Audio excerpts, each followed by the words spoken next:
E eu convido, então, o Bruno Frossard para dar continuidade na programação.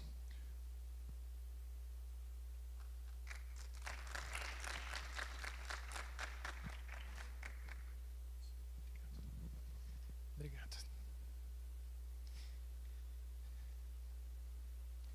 A gente só dizer um pouquinho da alegria que é, de fato, a gente está fazendo esse evento. Esse evento, o Tech Valley Summit, ele é a continuação de um sonho antigo com a FaceSecre, e da gente retomar aqui e ver tanta gente boa, né, e abordar, da chance de fazer essa retomada dentro dessa nova pegada, que o Wagner explicou, o tamanho da luta, né, e a gente fazer isso junto com parceiros tão importantes, né, como vários que foram mencionados, mas eu queria destacar um especial que também comprou esse sonho alguns anos atrás com a gente, que foi o Jefferson, aqui no parque. Então, assim, é uma alegria, né, falar um pouquinho sobre isso. Então, para a gente, na realidade, a gente não está iniciando a trilha nossa de tecnologia aqui, na realidade, a gente está dando continuidade, né. Eu queria dar as boas-vindas, né, e eu queria falar, antes da gente iniciar essa próxima trilha, apresentar um pouquinho de um trabalho que a gente vem fazendo, né, que eu queria apresentar para vocês o que é o nosso portal de empregabilidade digital da SECRE, né. Vou ler aqui para não quebrar demais o protocolo, que a gente gostaria de convidar então a todos a conhecer uma inovação que estamos transformando na forma como as empresas encontram talentos e como as pessoas encontram oportunidades. Uma inovação trazida ao Vale pela SECRE, né, e é resultado, né, piloto, de um sonho antigo aí que a gente vem discutindo, buscando como fazer, e que hoje é realidade. Então, se você sabe de alguém que está procurando emprego, se alguém que está buscando mão de obra, é uma ferramenta para a gente utilizar. Então, com vocês, o InfoJobs. Por favor.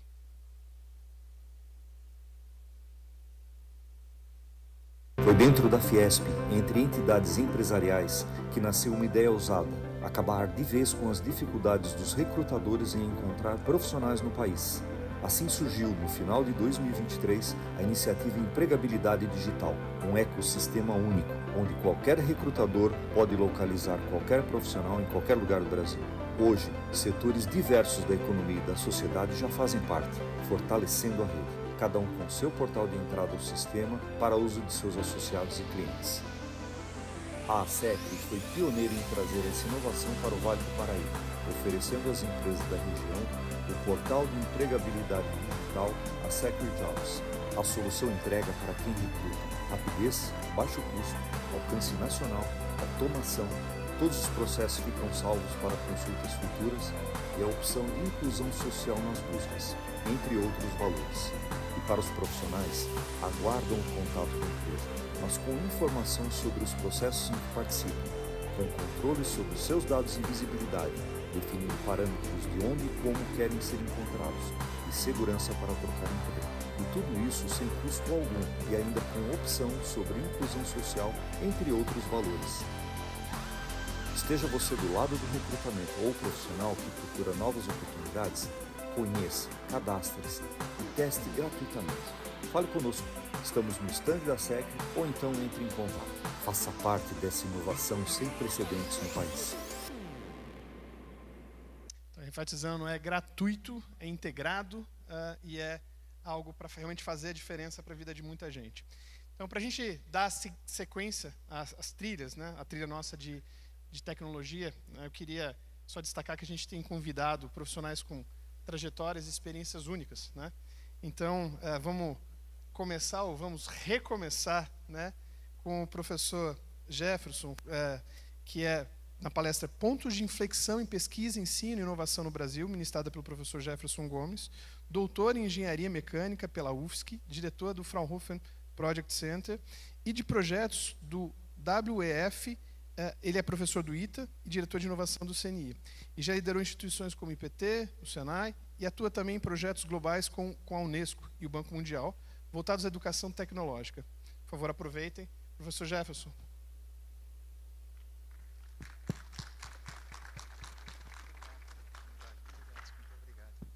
Eu agradeço vocês pela oportunidade, mas eu queria dizer o seguinte: estava conversando com o Jefferson ali, sabe que eu nunca vi isso.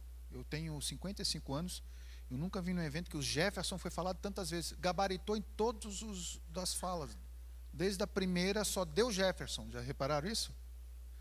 Eu fiz uma apresentação aqui para vocês, mas em função do avançar da hora, eu acho que a gente tem que bater um papo. Eu vou tentar organizar a minha apresentação, que estava com um determinado tempo. Eu vou organizar para uma fala de 20 minutos. E daí vocês podem perguntar, conforme vocês quiserem depois, para não atrapalhar tanto o almoço de vocês em respeito aos seus respectivos horários. Então eu peço para vocês 20 minutos, uma prosa aqui. Basicamente, o meu interesse com vocês é conversar sobre, e aí, esse assunto que a gente estava conversando agora há pouco, ele vira negócios? Quais são as nossas características? Olha que a gente não conversou nas questões específicas sobre 2 pontos que para mim são fundamentais, que é o custo Brasil.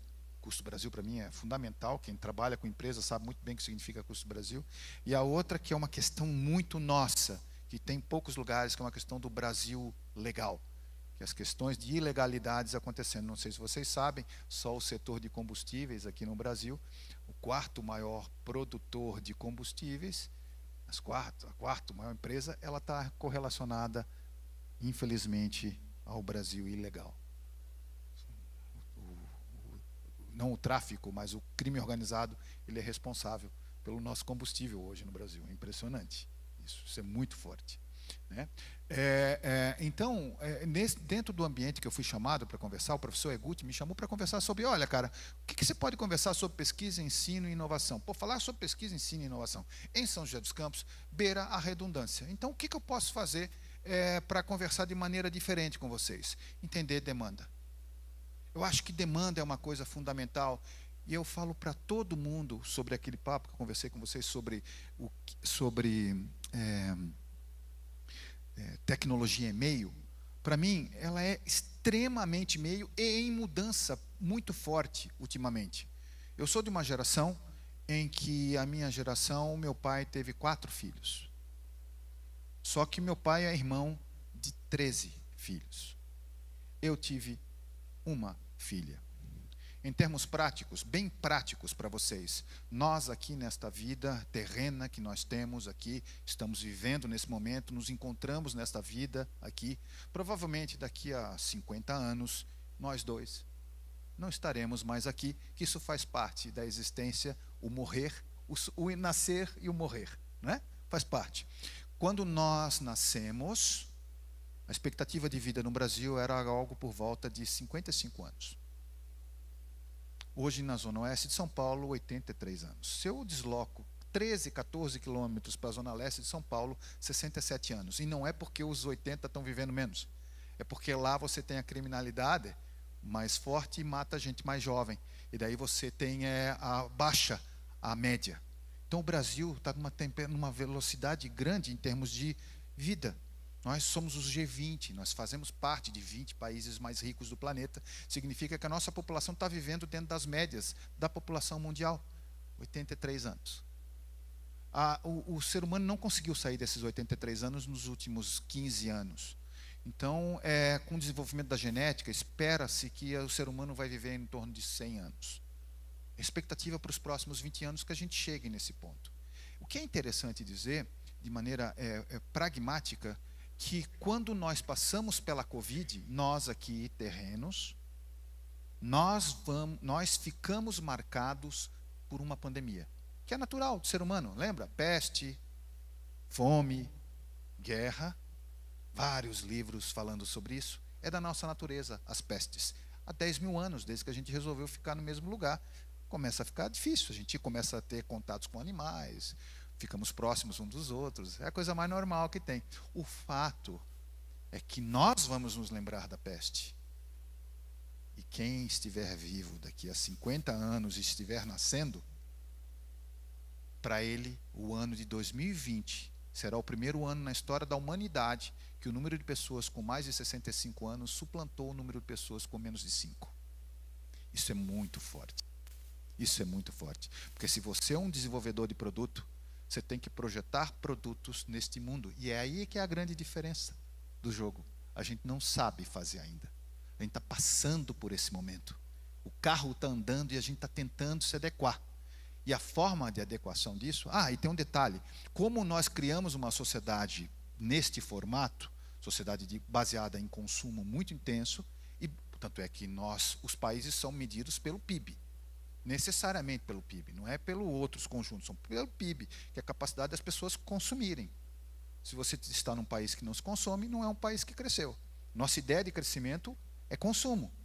Então, se isso é vero, o consumo para essa pessoa que vive mais e procria menos, eu sou catarinense, no meu estado, no Brasil está 1,8 a taxa de natalidade. No meu estado, Santa Catarina, está 0,8. 2 catarinenses, alguém é catarinense aqui? Só eu. 2 catarinenses não fazem 2 catarinenses. Eu fiz uma. Ou seja, eu não contribuí para o crescimento da população mundial. 2 catarinenses fizeram uma catarinense. Então, em termos práticos, é desse modelo social em que as pessoas vivem mais e procriam menos, a média de idade e a qualidade de vida muda. O mundo digital não é simplesmente uma forma de fazer a cultura aumentar e as conectividades acontecerem. O mundo digital, ele tem que ser criado, o documento, o produto tem que ser criado para essa população mais envelhecida. Então, para mim, um ponto nevrálgico é isso. População diferente, modelos distintos de negócios. Pensamento em negócio, sempre, para um mundo mais velho. Bom, se isso é vero, tudo que a gente fez até hoje, basicamente, comida, bebida e energia, é o que a gente desenvolve para viver, comida, bebida e energia. Um quarto ponto se torna cada vez mais forte. Lembra? Comida, bebida, energia e circo. Circo. Ou seja, cultura, desenvolvimento. O mundo digital provoca essa modificação no nosso circo. Então, eu consideraria que 4 elementos são importantes dentro dessa sociedade, do jeito que a gente está montando. Capacidade de produzir alimentos, eu falei do Mato Piba, Brasil forte. Capacidade de água, bebida, Brasil forte. Capacidade de energia. Uau! É muito interessante, eu estava fora do país falando de indústria, daí os caras perguntaram assim para mim lá fora, sim, mas como é que você vê o crescimento da indústria brasileira na questão de sustentabilidade? Eu falei, oi? Eu acho que eu que tenho que ver como é que vocês se comportam, porque lá no Brasil a energia nossa é classicamente uma das mais limpas que tem, e as nossas empresas são extremamente organizadas para essas questões. Haja vista a sua empresa de tantos anos. Que desde lá do começo, quando vocês montaram a indústria, eu nunca esqueço dos lagos lá do CTA, que já foram pensados para essa questão ambiental. Então, pense bem uma coisa, nós, dos 4 elementos existentes, o Brasil é forte em 3 elementos. Não consigo não acreditar que eu ainda faço parte de um país que tem grandes condições, porque as pessoas não procriam. Simples, são mais velhas e não procriam. E quando a gente entra na questão energética, que eu acho que é uma questão fundamental dentro dessa conversa, é importante não ter pensamentos utópicos. Quando começou a Revolução Industrial, o ser humano gastava em torno de 5.000 kWh ano. Se você for pegar o consumo energético seu, hoje, classe média alta, média brasileira, 25 a 24.000 kWh ano. Classe alta brasileira, 45.000 kWh ano. Só quando você vai olhar a sua conta de luz, na sua casa, se você consome muito, consome pouco, se você consome muito, vai estar lá 400, 500 kWh mês. Significa, se eu contabilizar, e numa família de, agora não vai, foi dispensado do pagamento, né, até 80 kWh mês, você não vai pagar mais conta de luz. Não foi isso que foi aprovado agora? Significa que esse pessoal gasta 1.200 ou 1.600 kWh ano. E eu estou falando que a média do Brasil é 25.000 kWh ano, que é muito próximo à média do mundo. Onde está esse resto de energia que consome 80% de tudo? está em 2 lugares. Transformação, a nossa indústria de transformação, que era de 40%, está em 11%. Então a gente tem que pensar que se transformação é negócio para aquele mundo que eu falei, porque não tem jeito, pode ser digital, mas o teu device, meu equipamento, teve uma injetora aqui, teve um desenvolvimento de material, teve mineração para chegar nesses materiais, tudo está aqui. Então transformação tem que ser forte, países grandes desenvolvem transformação. Se você é uma empresa startup e está desenvolvendo aqui no parque tecnológico, você vai buscar transformação em um determinado momento. Senão você vai ser digital. Então, se isso é importante, a outra parte é mobilidade. A mobilidade também consome. E não engane-se que a mobilidade, eu estou falando só dos 80 ou 100 gramas por quilômetro percorrido, que é lançado, de elementos. O pessoal gosta muito de falar de gás de efeito estufa, né? Fala bastante de gás de efeito estufa, que é muito importante. Essas coisas são fundamentais. Um carro joga sujeira, que é uma beleza. Um carro simplório, motor a combustão, durante o seu tempo de vida, ele vai jogar para o ambiente algo por volta de 350 toneladas de sujeira. E para ele ser fabricado, foram 40 toneladas de sujeira. 1 tonelada de carro são 40 toneladas de sujeira que você faz. Então é muito importante, tá? Emissão, é tudo. Eu não estou falando que isso não seja importante. Mas não esqueça que tem água, que tem todos são mais 9 elementos que são medidos. E aí tem muita coisa importante nesse processo. A nossa energia, basicamente do planeta, ela é feita, para essa indústria de transformação existir, para essa indústria de mobilidade existir, ela é feita baseada num elemento básico: potência. Potência. Não é energia, é potência. A gente fala de energia como se fosse eletricidade. A gente tem que falar de potência. Para eu fazer uma cova para uma pessoa que está falecendo, eu posso fazer essa cova com meus braços, gastando as unhas das minhas mãos para fazer isso. Vou demorar horas, talvez alguns dias. Se eu pegar uma pá, eu vou fazer um pouco mais rápido. Mas se eu pegar uma escavadeira, eu vou fazer muito mais rápido. A escavadeira tinha muito mais potência. Dependendo do tempo que ela usou, provavelmente gastou menos energia do que eu para fazer esse buraco. Entende?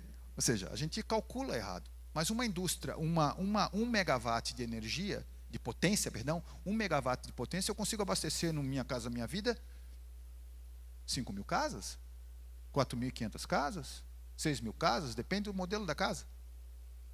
Mas para eu fabricar um piso de cerâmica que você tem ali no piso que as pessoas estão andando aqui no Parque Tecnológico, uma fábrica de médio porte precisa de 15 megawatts de potência.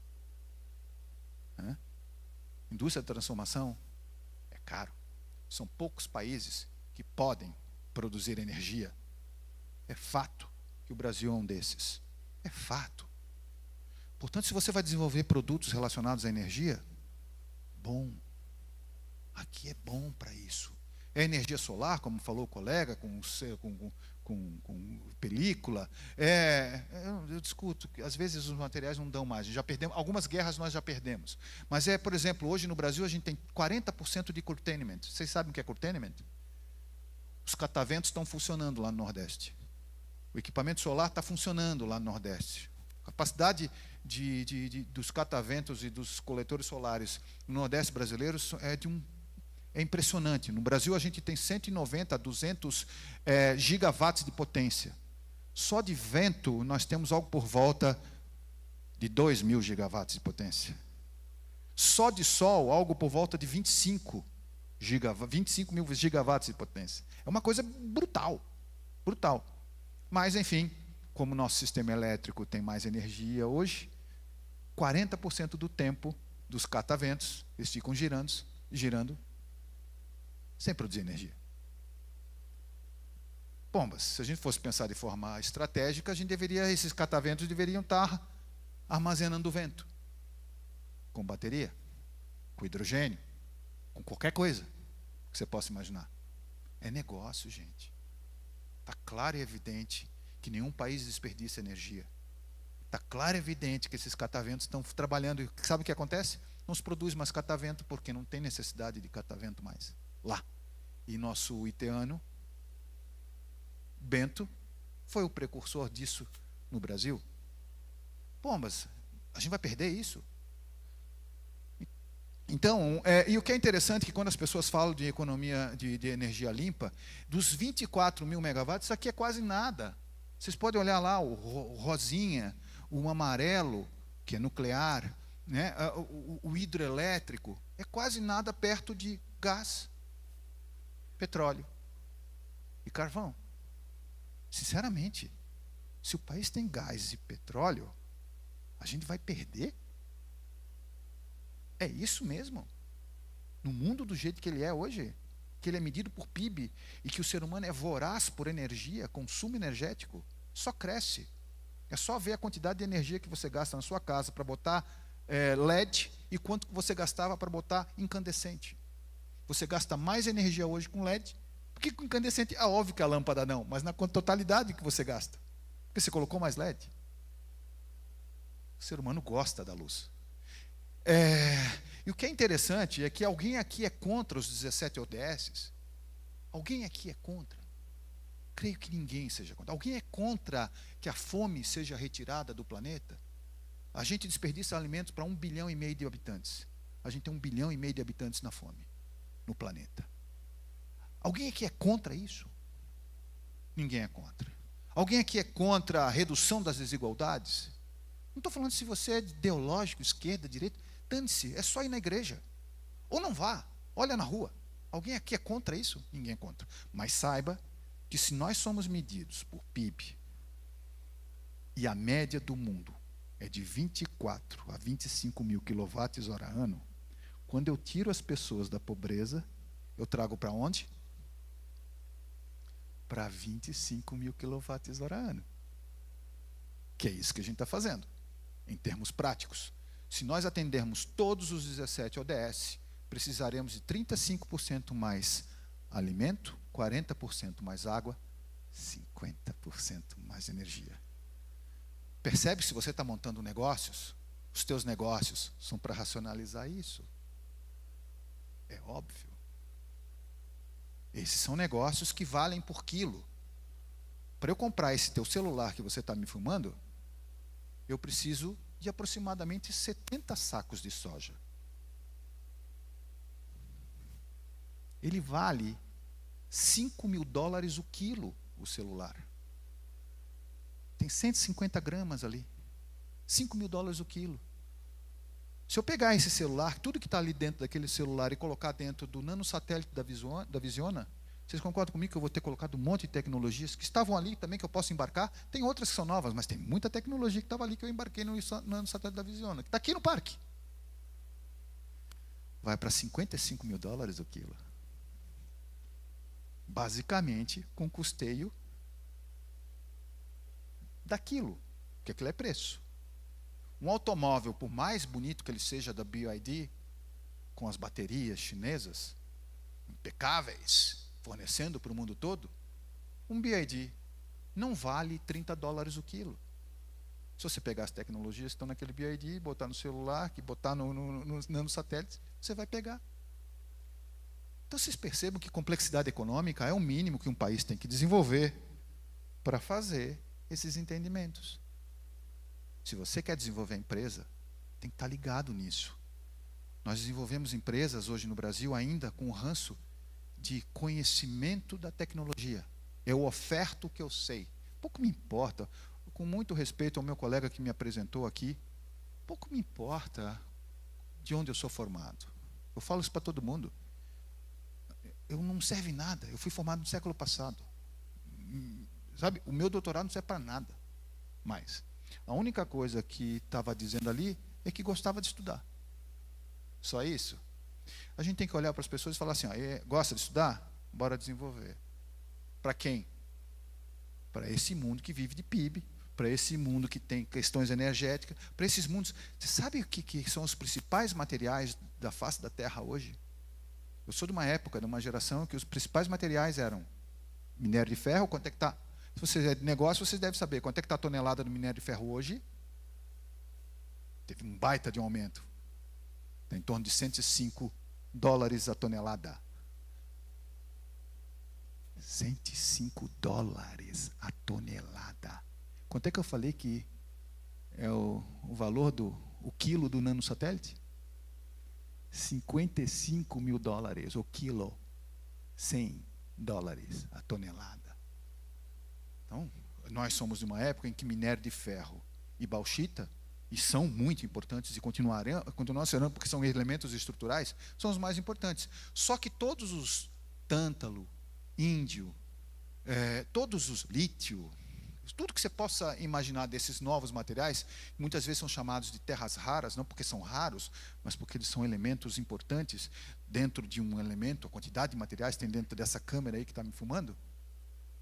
Estes materiais, basicamente, em todos os estudos, não é só meu, todos os estudos, eles entrarão em problemas de fornecimento entre 2050 e 2060. 2050 está ali. Tem todos os mapeamentos que vai acontecer com esses materiais. 2050 e 2060. Economia circular não é porque eu estou sendo bonzinho com a terra. Economia circular é uma fonte de pegar materiais, desenvolver tecnologias para tirar materiais desses materiais que estão montados. É importante. Se a gente fosse pensar estrategicamente, a gente tinha que pensar, muito respeitosamente, eu estou dizendo que a gente deveria pensar assim. E as nossas constelações, para essas coisas acontecerem, se você tem necessariamente a capacidade de entender que tecnologia é fundamental para isso, eu tenho que ter políticas públicas voltadas para isso. Você sabe quanto foi o investimento do Fundo Nacional de Desenvolvimento Científico e Tecnológico nos últimos 3 anos no Brasil? No final desse ano, nós chegaremos em 41 bilhões de reais. Nós nunca tivemos tanto dinheiro para fazer pesquisa. Bonito isso. Vou fazer a segunda pergunta para vocês. Sobre o que nós fizemos pesquisa? Não sabemos. Temos dificuldades, porque a gente não tem foco. A gente define... Sabe quantas prioridades nós temos nos ministérios, historicamente falando, nos últimos 20 anos? Ministério da Ciência e Tecnologia? Nunca são menos que 15 prioridades. 15 prioridades, não temos prioridades. Não é? Então, se a gente fosse pensar em moonshots, naquela questão de ciência, tecnologia, inovação, e aí pensando que certas coisas estão na ciência, que são métodos científicos, probabilidades estatísticas que a gente tem que pensar, métodos de desenvolvimento de produto, são análises multicritérios, negócios sendo pensados, e aí a gente tem uma interface que vai ter que se tratar de custeio, vai ter que tratar de política pública para saber se quanto que é o risco naquilo ou não é. Você vai ter que pensar essas coisas. E a tua empresa vai fazer investimento em uma que a gente chama de leapfrogging, vai pegar uma tecnologia e colocar essa tecnologia dentro da tua empresa, ou a tua empresa vai fazer um catching up, vai desenvolver ao longo do tempo uma nova tecnologia? Qual é o problema que eu estou resolvendo? A gente não pensa. Então a CNI tenta entrar a trabalhar, e uma das formas que eu vejo com muita característica, não tem jeito, é unir empresários. Unir empresários que já investiram em ciência, tecnologia e desenvolvimento econômico, e aí a gente tem a mobilização empresarial pela inovação. Eu estou olhando aqui uns slides, mas não necessariamente eu vou continuar passando esses slides, porque senão a gente já avançou nos 23 minutos, e eu falei para vocês que eu ia falar 20. Mas esse slide mostra todas as empresas brasileiras que já investiram ou em lei do bem, ou em ciência, ou em tecnologia, e eu sinceramente não conseguiria pensar em me instalar dentro de um parque tecnológico e não ter contato com todas essas empresas para eu tentar fazer as minhas relações serem frutíferas. Esses empresários, eles criaram grupos de trabalhos, grupo de trabalho para novos combustíveis, grupos de trabalho, o Luiz, grupo de trabalho para desenvolvimento de recursos humanos, grupos de trabalhos para desenvolvimento de novos negócios. Esses são empresários, são C-levels. Eles estão olhando o que eles gostariam para aumentar a VEG. O presidente da VEG quer saber o que ele tem que desenvolver em ímãs permanentes nos próximos tempos. O presidente da CBMM, que produz nióbio, ele quer saber no grupo de trabalho que ele coordena sobre novos materiais, o que ele vai fazer. Vamos entrar em bateria ou vamos entrar em ímãs permanentes? Eles estão conversando sobre isso. E aí, Jefferson, conversando com esses caras, é que a gente tem que trazer os projetos aqui para o Parque Tecnológico. É isso, gente. Negócio é isso. É pensamento. Eu vou só finalizar. Eu fui fazer uma defesa agora no Senado, que me chamaram para fazer a defesa no Senado, sobre a questão dos Estados Unidos. Senadores lá. Muito senador lá dentro da sala sobre a comissão para os Estados Unidos. Estão agora, inclusive, nos Estados Unidos, eles. E daí começaram a falar de país, o que tem que ser feito. Eu falei assim, amigão, é o seguinte, amigão não, né? Muito respeitosamente, senhores, muito respeitosamente, negócios ocorrem entre empresas. Empresas são pessoas que ficaram ao redor de uma mesa para estabelecer uma relação. Vocês estão tratando, o país está tratando de relações entre países, de forma que as empresas não foram escutadas. Ninguém perguntou para a empresa se a gente queria ou não queria que esse assunto fosse colocado. Eu não vejo grande problema para a Embraer, para a VEG, para JBS, para a Tupi, para eles se resolverem na questão, porque eles têm as estruturas para isso. Mas essa empresa daqui, que eu estava conversando hoje mesmo, um cidadão aqui do Parque Tecnológico vendeu uma máquina para os Estados Unidos. Sério, ele se preparou para isso. Quando ele vende uma máquina, ele quer vender 2, 3, 4. Ele quer que as pessoas falem daquela máquina. É isso mesmo? A gente vai largar a mão desses caras para discutir se A ou B está certo? Tinha que desabafar isso para vocês. Aqui é lugar de tecnologia. Abraço.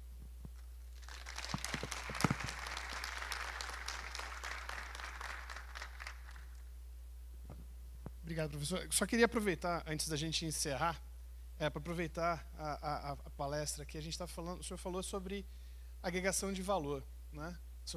Na verdade, de maneira tácita, o senhor falou fez uma crítica bem contundente em relação à importância da agregação de valor e como a gente está longe disso. O senhor também falou sobre política de governo versus política de Estado e a não política, né? E a necessidade de articulação do setor privado. Como o senhor entende que é possível a gente avançar nesses dois flancos? Como é possível a gente construir uma política de Estado focado em STEAM, né, focado em engenharia? O senhor falou sobre investimento em pesquisa, né, mas a gente basicamente, quando a gente vai olhar aqui no Brasil, a gente está falando de a formação de engenheiros aqui no Brasil. A engenharia é a base do desenvolvimento tecnológico, certo? A gente está falando de mais ou menos 150 mil engenheiros formados por ano. Isso é ridículo. Sem falar da baixa qualidade dessa formação. Quando a gente olha na educação fundamental, a gente vê que o foco em matemática, quando a gente olha, eu estava vendo esses dias um número sobre 47% da população adulta no Brasil não sabe além das 4 operações. Como fazer a diferença se a gente não tem uma política de Estado orientada à educação? Eu tive a honra de trabalhar. Quando você vai desenvolver uma carreira, você tem que procurar quem são os teus ídolos, né? Ídolos. E eu sempre coloco na minha mão que eu tenho que ter 5 ídolos, né? Mas que eu conheça esses 5 ídolos. Fora os que eu sou apaixonado. Por exemplo, Casimiro Montenegro Filho. Para mim, não conheci, mas sou apaixonado pelas pessoas. Mas eu sou apaixonado por um outro que eu tive a honra de conhecer, que é o Osíris, né? Ou seja, então, eu vou procurando. Mas um desses 5, ainda é vivo, se chama Luc de Ferran. Era o pai do Gil de Ferran, um piloto de Fórmula 1, mas ele foi, durante muitos anos, presidente para a América Latina da Ford. Provavelmente você teve contato com essa pessoa. Gênio. São 2 caras do setor automotivo que eu acho fantástico. O outro é Luiz Tavares de Carvalho, também da Mercedes-Benz. Então, Luiz Tavares de Carvalho fez 73 anos, veio no ITA pedir para fazer doutorado. O que é isso? Né? Uma coisa fantástica, fantástica. Mas por que eu estou falando desse Luc de Ferran?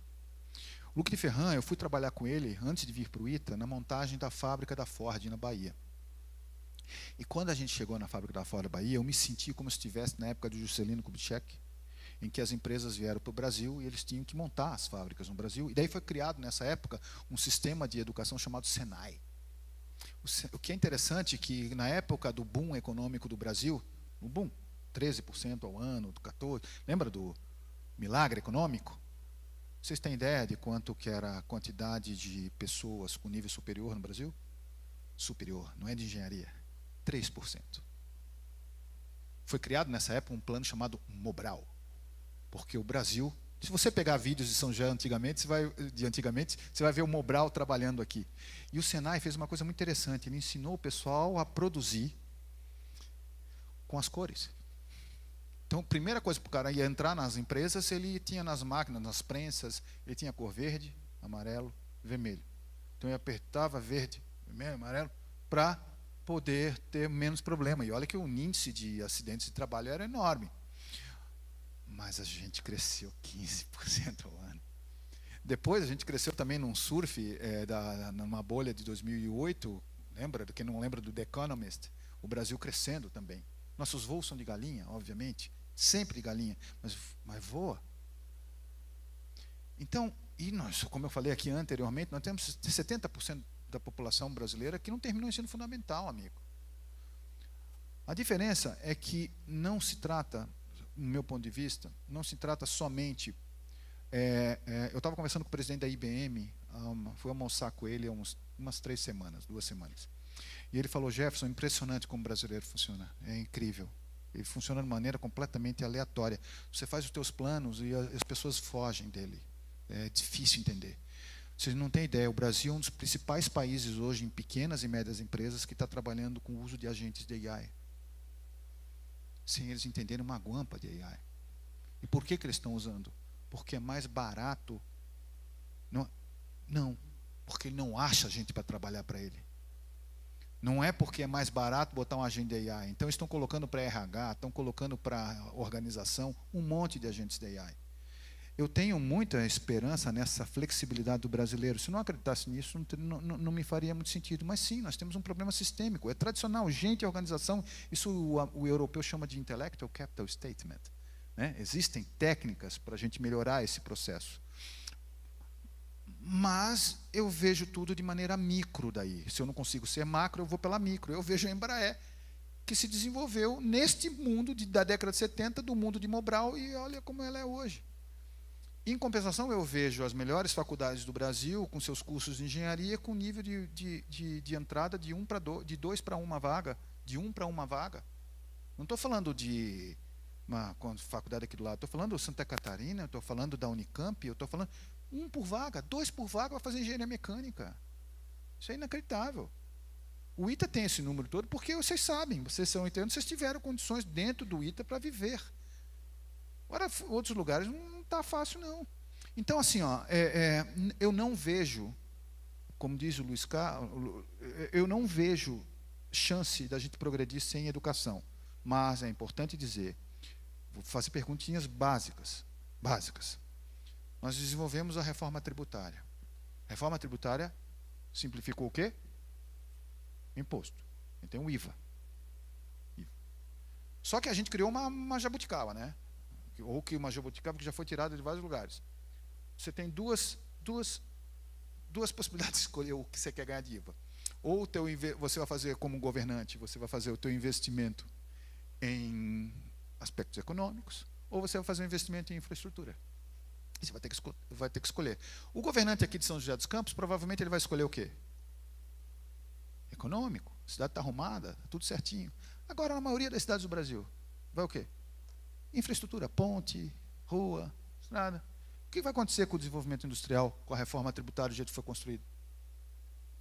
Onde tem indústria, cresce como indústria. Onde não cresce como indústria. E o fato da nossa cobrança de energia, que a gente preparou para a indústria a seguinte questão: quanto mais longe você tiver da linha de transmissão, mais você vai pagar. Porque a gente tem geração, transmissão e distribuição. Então, a distância de transmissão como uma coisa importante.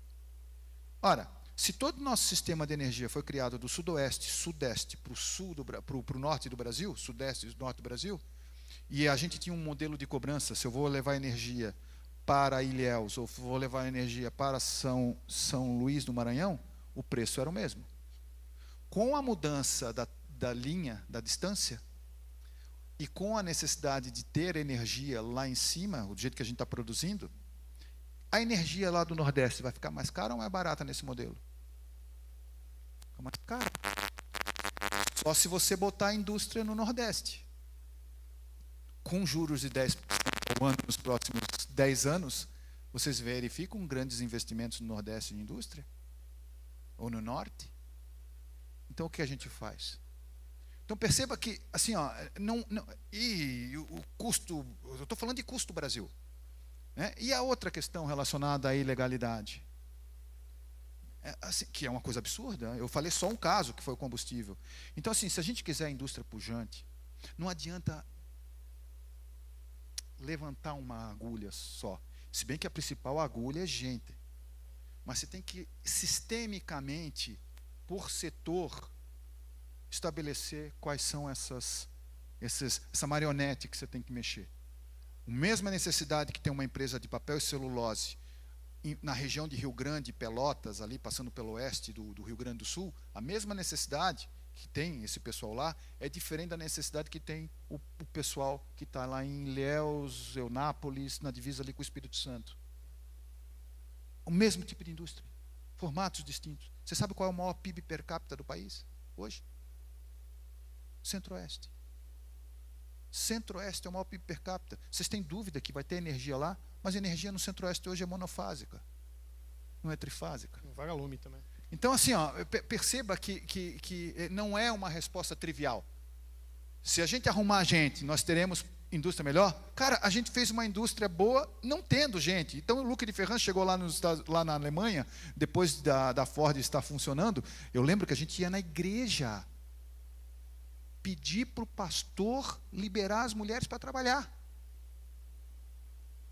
Então, a Ford, em 3 anos, se tornou a fábrica mais produtiva da Ford no planeta. E eu fui acompanhá-lo numa apresentação que ele foi fazer lá em Bremen, e os caras não entendiam. Como assim? E ele começou a montar a história. O brasileiro é um bicho a ser estudado, porque ele é impressionante como ele consegue construir coisas. Agora, às vezes, sem diretrizes, sem percursos, a gente não consegue fazer. Senão a gente não teria essas ilhas absurdas. Você ia conceber há 30 anos que a gente ia conseguir produzir no Agreste? Hoje é fácil falar, obra pronta é fácil. Vocês que são jovens, vocês não sabem, em 1978 o Brasil importava leite. Quem é da minha idade lembra Chernobyl. Lembra Chernobyl? Quem que não lembra da minha idade de Chernobyl? Pois bem, se vocês lembram que Chernobyl existiu, a gente lembra que o Brasil comprava carne da Rússia contaminada. O Brasil não produzia carne suficiente. Então, assim, ó, me desculpa, um país que é como o nosso, que faz essas coisas, eu não posso não acreditar. Mesmo tendo essas idiosincrasias absurdas. Acho que eu me estendi demais, é porque eu gosto do meu país. Obrigado, professor. Eu queria pedir uma salva de palmas para o professor. Muito obrigado, professor.